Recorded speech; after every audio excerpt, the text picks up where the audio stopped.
Welcome. So if you wonder how to use the Find My application on your iPhone with your AirPods, today I'm gonna show you. So let's start from enter this application Find My, and right now we have to enable it. So click here, and as you can see now it is only our iPhone, so we have to connect with the AirPods. Close this window and let's check.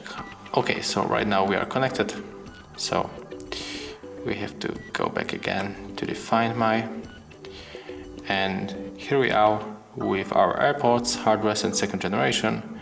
So click on it, and right now you can just play sound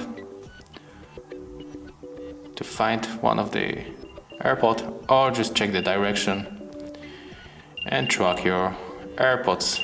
So, thank you for watching. Leave likes, subscriptions, and of course, comments below.